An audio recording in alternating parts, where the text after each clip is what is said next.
6 ബോളിൽ 6 സിക്സ് എന്ന് പറയുമ്പോൾ നമുക്ക് ആദ്യം ഓർമ്മ വരുന്നത് യുവരാജ് സിംഗിനെയാണ്. ഒരു ഓവറിൽ യുവരാജാണ് 6 സിക്സ് അടിച്ചിരിക്കുന്നത്. എന്നാൽ ഇപ്പോൾ മറ്റൊരു താരം 6 ബോളിൽ നിന്ന് 6 സിക്സ് അടിച്ചിരിക്കുകയാണ്. അതാണ് റിയാൻ പരാഗ്. ഇന്ന് കൊൽക്കത്തയ്ക്കെതിരെയാണ് റിയാൻ പരാഗ് 6 ബോളിൽ 6 സിക്സ് അടിച്ചത്.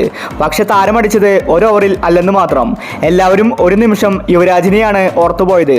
രാജസ്ഥാൻ കളി തോറ്റെങ്കിലും റിയാൻ പരാഗിന്റെ ബാറ്റിംഗ് അവിശ്വസനീയമായിരുന്നു. ഇന്ന് കളി തോറ്റ ശേഷം റിയാൻ പരാഗ് പറഞ്ഞ കാര്യമാണ് നമ്മൾ ഇന്നത്തെ വീഡിയോയിൽ നോക്കുന്നത്. ഇതുപോലത്തെ IPL ന്യൂസിന് വേണ്ടി ഈ ചാനൽ മറക്കാതെ സബ്സ്ക്രൈബ് ചെയ്യൂ. എനിക്കിന്ന് മികച്ച കളി കാഴ്ചവെക്കാൻ സാധിച്ചു, പക്ഷേ ടീമിനെ ജയിപ്പിക്കാൻ സാധിച്ചില്ല. അതിലെനിക്ക് വിഷമമുണ്ട്. 6 ബോളിൽ 6 സിക്സ് ഞാൻ അടിച്ചു. എനിക്കിതിന് പ്രചോദനമായത് സഞ്ജു ആണ്. സഞ്ജു ഇന്ത്യക്ക് വേണ്ടി ഒരു ഓവറിൽ 5 സിക്സ് അടിച്ചിട്ടുണ്ട്.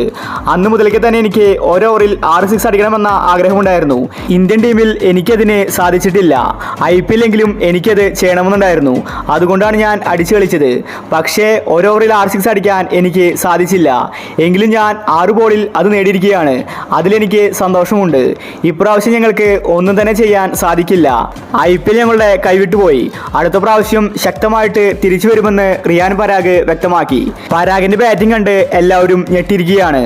6 ബോളിൽ 6 സിക്സ് അടിക്കുക എന്ന് പറയുമ്പോൾ അതൊരു ചെറിയ കാര്യമല്ല. IPLന്റെ ചരിത്രം തന്നെയാണ് റിയാൻ പരാഗ് തിരുത്തി കുറിച്ചത്.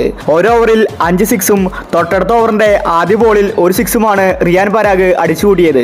രാജസ്ഥാൻ ഇന്ന് ജയിക്കുമെന്ന് കരുതി. അവസാനം 1 റൺസിനാണ് രാജസ്ഥാൻ കളി തോറ്റത്. അതുകൊണ്ട് മലയാളി ആരാധകർ നിരാശയിലാണ്.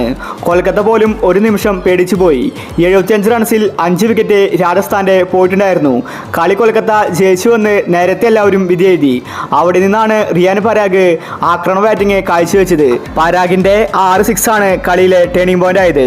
എന്നിട്ടും രാജസ്ഥാന് ജയിക്കാൻ സാധിച്ചില്ല. അപ്പോൾ ഇതുപോലത്തെ IPL ന്യൂസിന് വേണ്ടി ഈ ചാനൽ മറക്കാതെ സബ്സ്ക്രൈബ് ചെയ്യൂ.